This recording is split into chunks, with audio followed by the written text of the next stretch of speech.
Dude, I'm great. Can't say I'm garbage. Alright.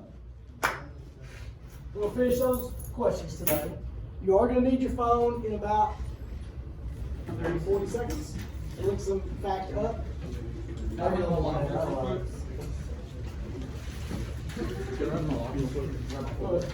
Make it 20 seconds.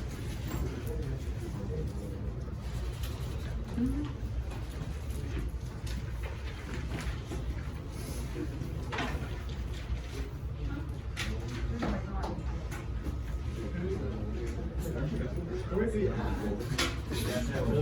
Maybe this can't do it.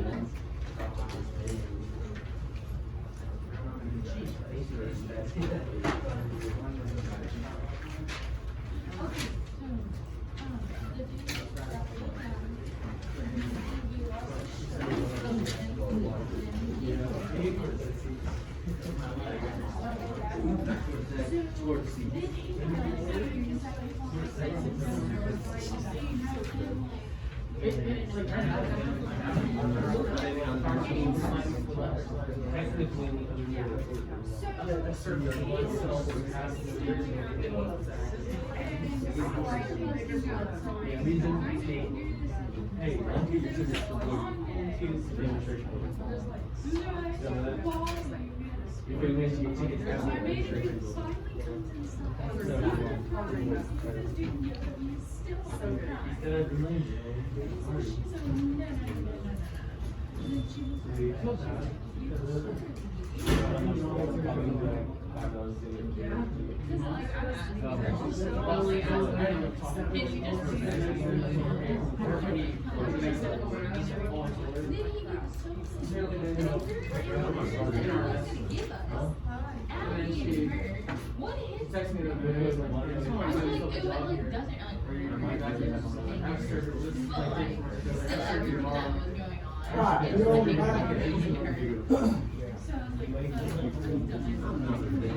The federal debt today.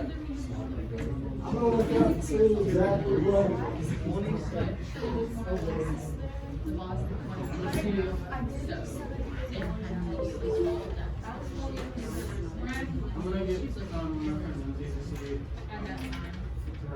You may want to guess what the federal debt is. 25 trillion? 26 trillion. 26. I'm going to say it's 24, closer to 25 than to 24 0. You know what I'm saying? You got 26, got 25, I'm saying 24, the high end of 24. Give me 18. Give me 18 trillion. Let's see if I get the same. Let's go down there at home. They paid it off yesterday. You made me closer for all of them. That might be the absolute dumbest thing ever said. Hey, not too long ago, I was smarter. I know, but it all went down to the governor said no bit. Should we put the dumbest shit out there?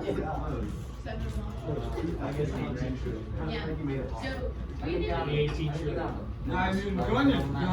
18 trillion. Price is right. I just stayed on the biggest last night than I ever have. Yes, sir. I do anything to quench your thirst. You can have it if you want. Whoa! Oh my Oh my God! Who was closest? I was closest. You were the closest without going over. You were in the Showcase Showdown. 20. Look at that. We're almost that long. All right, 2009. All right, we're spending money right now. Okay, it's not that this second you're spending money, but over time, like saying in your car you average this speed. That doesn't mean you're going that fast, but this is how much we're spending money. This is how fast we're spending money. In 2008, 2009. Was that eons ago? That wasn't eons. It was only like 10, 11 years ago. America had been a country from 1976 to 2009. That's a long time, right?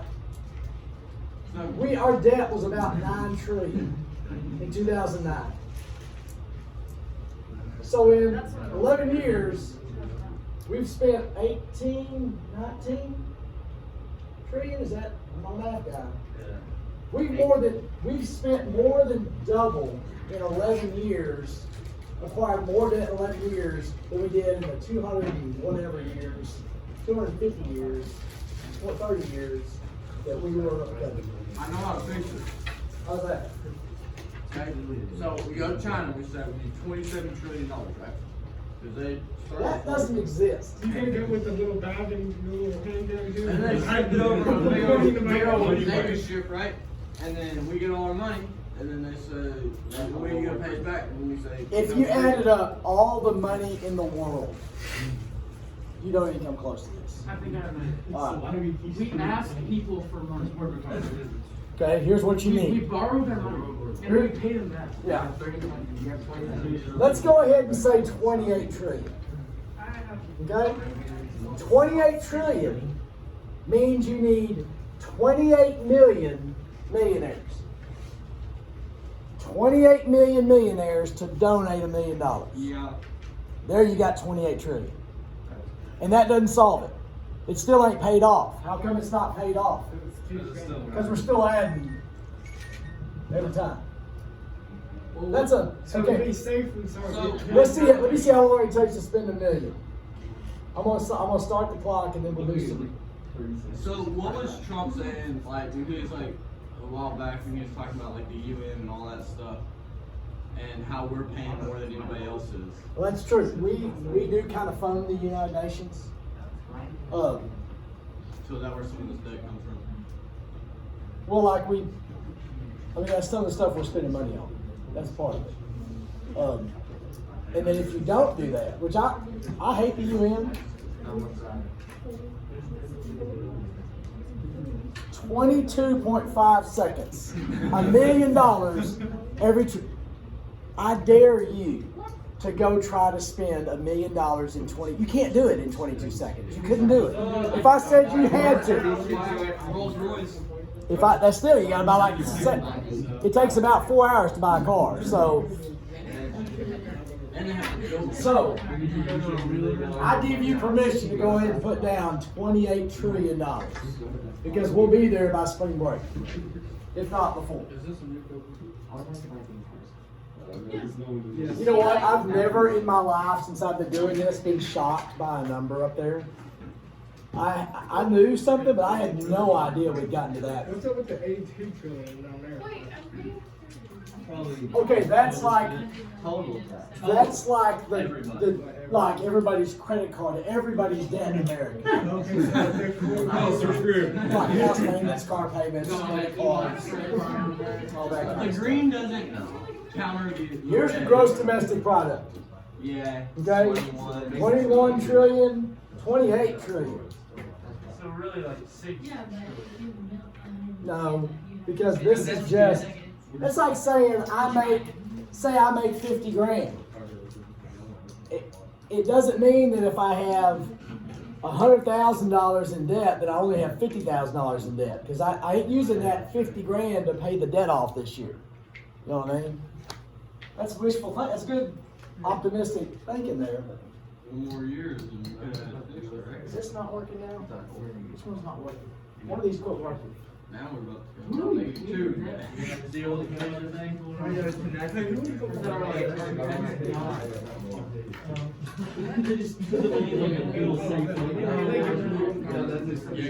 Well, like when they owe it to certain stuff. How do they pay the debt? Okay. Here's who the debt is owed to. Now this is like a year old. This is year-old information. Okay. I know last year we owed about $1.5 trillion to China. We don't owe the debt to China. Every country's in debt. There are a couple countries that are way worse than we are. The good thing we have going for us is our economy has been growing.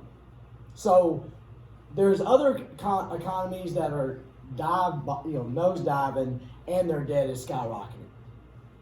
That is a worse situation than what we're in. Our economy at least is still kind of okay, and our debt is huge. We owe 1.5 trillion, maybe a little more by now. We owe to other countries. Other countries owe us. A lot of it's owed to the American people. Savings bonds. Banks will loan money to the United States. I mean, it's really complicated, but we couldn't just say we're starting over. Because all y'all that have savings bonds, you're cashing those in, right? You're not gonna say, oh, it's okay.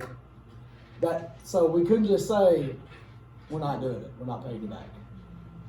Which, honestly, we can't ever pay this back. That will never get, we could stop adding to it, and okay, I'm not a doctor, but I got skin cancer all over my face, okay?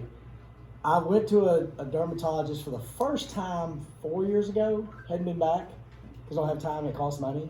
I know it's here, because it's like a little thing that it hurts whenever I shave, it hurts. It's like a little cut that doesn't heal, so I'm assuming that's cancer, all right? That needs to be taken care of. Yeah, it's a little closer. Right? I'm not taking care of it right now, but at least I wear a hat to keep it from maybe getting sometimes worse. You know what I'm saying? At least stop making it worse. We can't fix it, but let's stop making it worse. You know what I'm saying? That we could do better with it. Maybe I can't ever get back down. I'll never be ripped. I've accepted that. I won't ever get ripped. I'll always have a little bit of, I'm not ever getting rid of this. That'll never happen.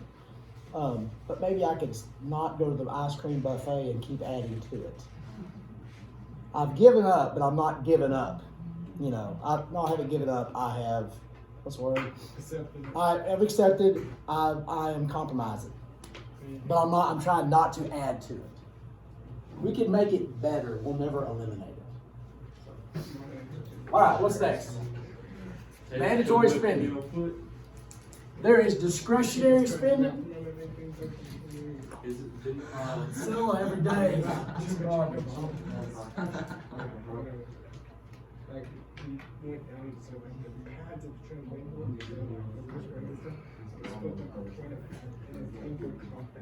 All right, so as soon as I get this going, everybody stay with me. We'll be done. We're gonna be trash bin today. You do get the benefit from it. Don't distract yourself till we get done. All right. Mandatory means what? You have to. It has to be done.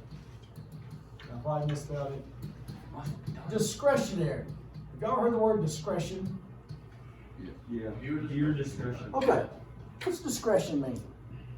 Use your judgment. Your choice. Okay? Mandatory spending would mean what? Has to be done.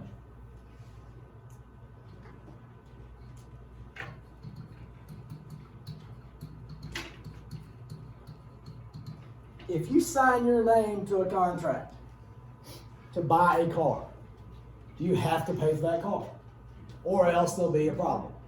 So when you've signed your name to something, when you sign the credit card bill, you're saying that's mandatory spending now. I have to spend this now. I have to do this now.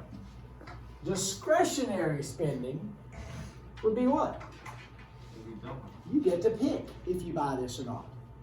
So mandatory spending for you would be your bills. Anything you sign for. This has to be spent. Discretionary spending is the extra that you get to choose how you spend this money. So like, for me, I've got a house payment. I've got car payments. We have some credit card bills. We have like water, utilities. There's probably a couple other little things that has to be spent. Out of my paycheck, there's a certain amount that's already spent. Does that make sense? Doesn't matter how much money I make, I get to spend this much money. That idea makes sense to everybody. This here, this extra, we get to pick. Here's what we're going to spend this money on. Now, what is not here? What's not on this list? What's that? Groceries. Food. Okay? Video games. That is part of discretionary spending, but is there a chunk of that we need to buy some food for? Me and Little Titan had a discussion yesterday. Next year our house is gonna be a little emptier. More snack. Either more snacks and food or less money spent on snacks and food. I don't eat any, I don't ever eat anything. I know. It's something. It's something. When you're in the house, I mean, it's something. You do eat something. You eat something. I didn't eat breakfast this morning. I understand that. You do eat dinner? No. I did. We had team dinner. No, okay. It's the only reason you got food. There are days where Pacer eats food at my house. There are days. Sometimes. Yeah. So, but does this idea make sense? You get to choose how to spend this money. This money has already been chosen. I'm spending this money. So in 1962, mandatory spending by the United States government was it 27%? It was 20-something percent. 26, so there's 26 red letters on my paper, and I don't know. I shouldn't have given you that piece of paper. Let me give you, that's my, 26%. I wrote notes. 1962, 26% of our budget. Okay? So that means this much money was already called for. 74%, America, the government got to pick. We're going to spend this much on this and this. We have this much money to spend. Look on your phone. Just because you have it there doesn't mean you have to. No, that's just it. We don't have to spend that. We can do what we want to with it. Look at up on your phone 2019 mandatory spending. 2019, because 2020 we don't have the final stuff. 2019 mandatory spending, and something should pop up about the federal government. 1.7 trillion. 2.7. Does it say a percentage anywhere there? See if you find something with a percentage. It says 1.7 trillion was on Social Security and Medicare. All right. 1.7% of GDP compared with its 9%. Anybody see 60% there?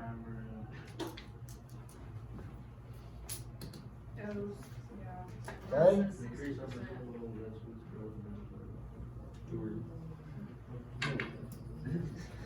says 1.7% of GDP. Yes. Look here. Here was 1962, the blue.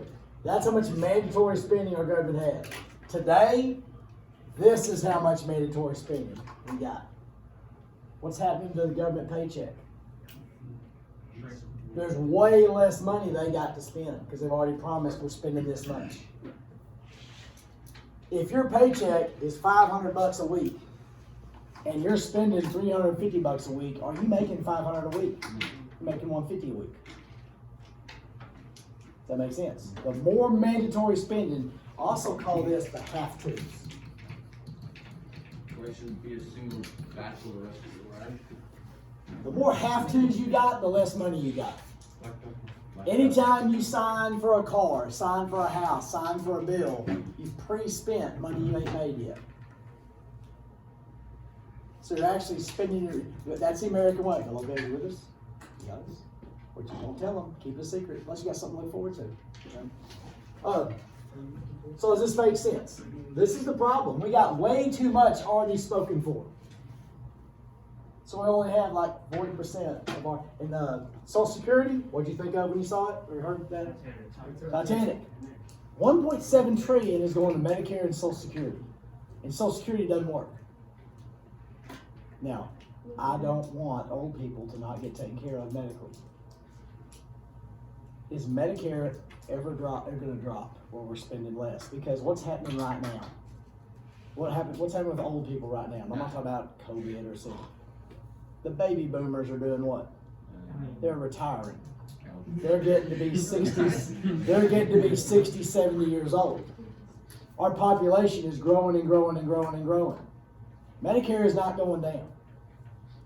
That number is just going to go up and up and up.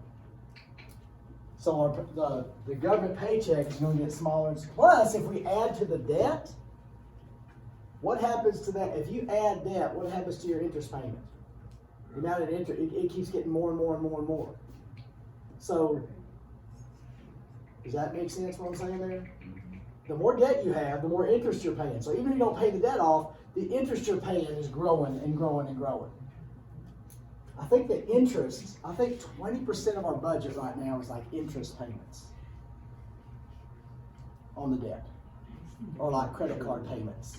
And that number's getting bigger and bigger. Isn't this exciting? Isn't this exciting, Dave? Don't you feel good about your future? Yes, sir. What is the, like, you got millions, billions, trillions? Trillions. There is other numbers. What is after trillions? Okay, like on cartoons, there's gazillions is a real number. Let's see. Quadrillion, yeah, quadrillion. There's the next one.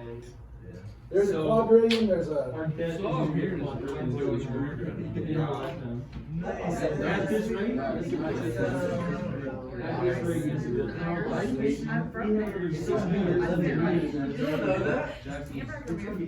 Basically, someone in here has another. What's that called? Denominations? Number denominations, is that what that's called? Like million, thousands, trillion, is that called a? I would just say what comes after. What I'm saying is, so one of us in here has another 80 years or whatever. Odds are someone in here.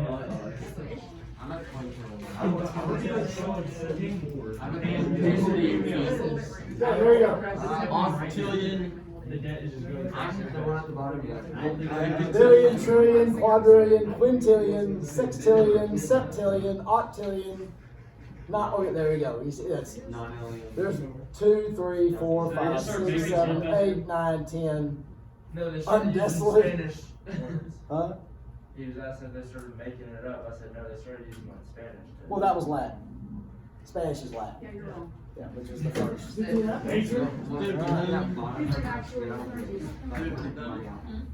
Okay. Discretionary spending. Tell me what's discretionary spending? It's the extra that we get to choose. Choose where money is. Military spending is included in discretionary spending. That's not a have to. That's a we get to pick. So discretionary spending involves military.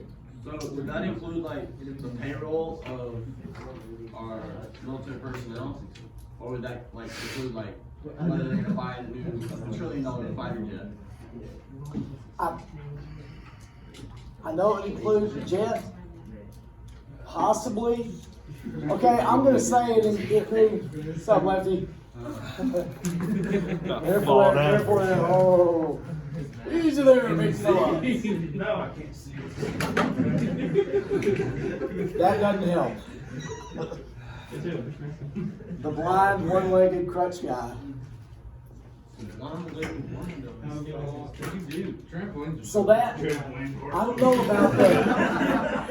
I'm gonna go ahead and say, unknowingly, that would be included, salaries would be included in discretionary spending because maybe we fire this person, or it's not a guarantee we're gonna have. There's a budget number in there, but I don't know that that's included in mandatory spending. It seems weird, but I really don't think it is. So really, the entire military budget, I don't think is included in mandatory spending. All right, let's see what we got here. All right, fiscal. There's two words I want to put down here. We got fiscal, F-I-S-C-A. It's not physical, it's fiscal. The word fiscal has to do with money. We're not ready.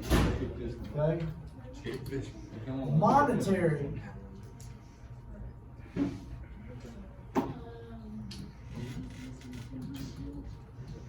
Monetary also has to do with fiscal. But fiscal policy. Fiscal policy involves government taxing and spending. So the federal budget would be in fiscal policy. How much money they're spending, what they're spending money on. Our tax system and the amount of tax money they bring in is fiscal policy. If they make changes to the tax policy, that's changes in fiscal policy. Monetary policy affects, now this does affect you spending money. The tax rates affect how much money you got. But monetary affects our spending, because monetary makes changes to the interest rates,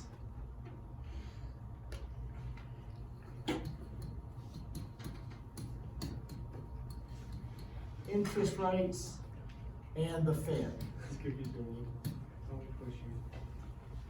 How much percent your interest payment you're paying on a house loan or a car loan. That's monetary policy. So monetary policy directly affects your ability to spend money. If they make changes to monetary policy, like if they raise interest rates, what effect does that have on us? We're not buying as many houses and cars because not as many people can. If interest rates are dropping, more people can buy houses and cars. All right? So fiscal policy is income tax and federal budgets and federal spending. The national debt is a part of fiscal policy. It does affect us, but fiscal affects the government, monetary affects us. Does that make sense the way I'm saying that? Fiscal does affect you with the tax stuff, and their spending does affect us, but it, anyway. The fiscal year, schools are different than businesses, and the fiscal year is from October to October. The year is from, January to December. That's the year. But the business year, the bookkeeping year, the fiscal year, if you own a business, the fiscal year starts in October. And I don't know if this is true. I always kind of assume that gives you time to finalize the books and get everything done. But just fiscal and monetary makes sense. Somebody did. They lost. All right. The OMB is an executive office. It's a part of the executive branch. It's got the Office of Management and Budget.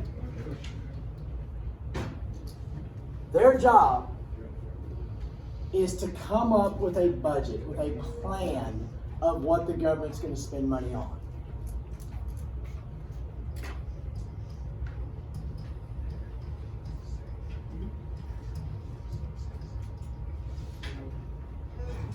Okay? They are in the West Wing. And there are Trump people still doing it, and there's Biden people starting on it. They're coming up with the plan for a budget. Here's what we need to spend here, here's what we need to spend here, here's what we need to spend here. And they submit that to Congress. Now make sure you're not just writing this, because that makes no sense. But they come up with this budget, they come up with this plan, they send it to Congress.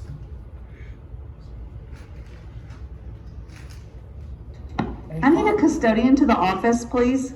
And Congress's job is to take that and approve it. So every spring, Coach Cook comes up with a budget for the athletic department. Here's what we need to spend on this, here's what we need to spend on this, here's what's going to cost for this. Some of that's mandatory. Helmet reconditioning. We send our helmets back to the factory every year so they can check them, make sure they're okay. They throw out the ones that are out of date because helmets go out of date. You can only have a helmet, I think it's like 9 or 10 years. And then we have to buy new ones. Or they recondition them, test them, make sure they're okay, and they put the sticker on. That's mandatory. Why is that mandatory? Because if there's the only kid in our program right now that we can give a crappy helmet to is that one. Because if we're stuck with one, okay, we'll give that one the Pacer. That's what we'll give. We're not giving it to anybody else's kid. Like, the more you do that to your kid. We're going to make sure that any kid we put a helmet on, that has been certified that it's safe and it's the best it can be, and we're not going to put a crappy helmet on a kid. We've never given you a crappy helmet. If I was in charge, you might have. Somehow you always got a great helmet. I don't know how you did it. Anyway, does that make sense? Now, okay, Coach Cook, does he get what he wants? No, he's going to submit that to central office and the school board, and they will look it over and they will decide, okay, we can only spend this much here, or we can only spend this much here, or maybe we can spend a little extra here. Congress is ultimately in charge of this budget, but the Office of Management and Budget comes up with a plan and sends it to them. All right? That is an executive branch office. Are they biased? Do they have skins in the game? Are they, because they're a member of the executive branch, they are going to work towards the plan the president wants. Okay, so they are biased. The Congressional Budget Office is not biased. They are not members of Congress. They report to Congress. They're not involved in the game. They're not Republican or Democrat. The people that work there probably have Democrat or Republican views, but they don't work for either side. The Office of Management and Budget works for the president's side. They're the ones that come in and say, all right, this program was a waste. This program is going to cost this much, when they said it was going to cost this much. This agency lost $10 billion last year. They report to Congress, here's what's working, here's what's not. So they're an outside group. They're not a member of Congress, they report to Congress. And there are several agencies within the federal government that lose billions of dollars every year. Why does the federal government waste billions of dollars? Because it doesn't matter. It's the junior high kid at the track meet. Does it matter how much money you spend at a junior high track meet when you're 13 years old? Some of you it does. I don't know, did mom ever give you money for a track meet? Good, yes. Okay? We care how much money is wasted at a junior high track meet. He was going to get home at 10 or 11 o'clock. If you're hungry, you can get something to eat then. You're not going to die. Right? And they always have water there at the track meet, so. But some people got $10, $20 to go to a track meet, and you didn't worry about it because you were going to get $10, $20 the next week. That's the federal government. All right? Does that make sense? So they don't care how much money they waste. They're going to get more money next year. In government contracts, the joke when I was y'all's age was the $200 hammer. Like the space agency, when they were building a new spaceship or space shuttle or something, they might spend $1,000 on a toilet, or $1,000 on a hammer, or $50 on a Band-Aid, or because nobody cared. So that's the big difference between the Congressional Budget Office and the Office of Management and Budget. What's the difference? No bias. There's one's biased, one's working for a side. This one really is supposed to be working for us and telling us, here's where it's jacked up. Okay? Fiscal policy, monetary policy, we did that one already. What's fiscal policy? It's the government. Taxing and spending. Fiscal policy is changes to the income tax code and to government budgets. It affects government spending. Right? Monetary affects the interest rates and banks, which has an effect on your spending. So monetary is interest rates, buying a car, buying a house.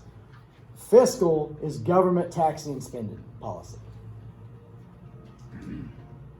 Both of those words mean what when you see it? It has to do with money stuff. Monetary, M-O-N-E, there ain't no Y. And then fiscal just means money. If you look up fiscal, they're not going to say it means money, but that just I want you to know in your head. That's what it means. The Fed. Have y'all ever heard of the Fed? You will the rest of your life. The Fed, Federal bank. Federal Reserve Banking System.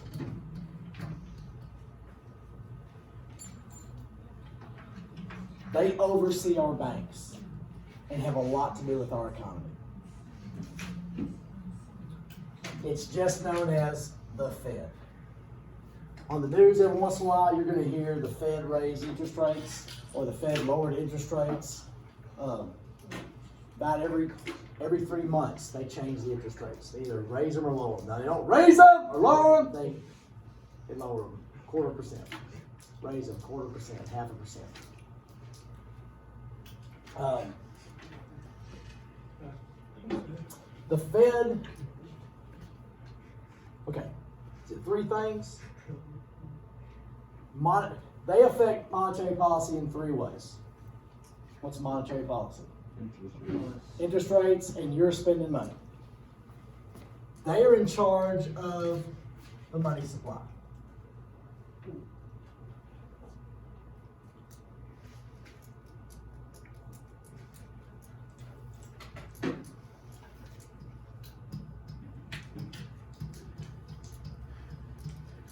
Tell me what the money supply is. Fort Knox. Okay. This is the problem. Fort Knox means what? Means what? What is Fort Knox? Gold. Gold. That's our gold supply. I skipped. Supposedly. Well, how much economics experience do I have? Just a little bit. 24 years of teaching economics, and that's it, and living life. I don't have any guy with a suit and glasses and patches on their elbow explaining stuff to me. All right? Well, just the like professor with a little. I don't know what it means. I guess you spend all your time sitting with you rub. I don't know. The way I look at it, Fort Knox is our savings account. We got that much gold in our savings account. If somebody calls us on it, or the $100 bill is worth $100 bills. Why is that $100 bill worth $100?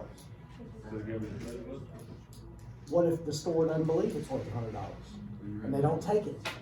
Do you have $100? No. So that paper money only has value if people think it has value. There's nothing backing it up. We don't have however many dollar bills out there worth of gold behind it.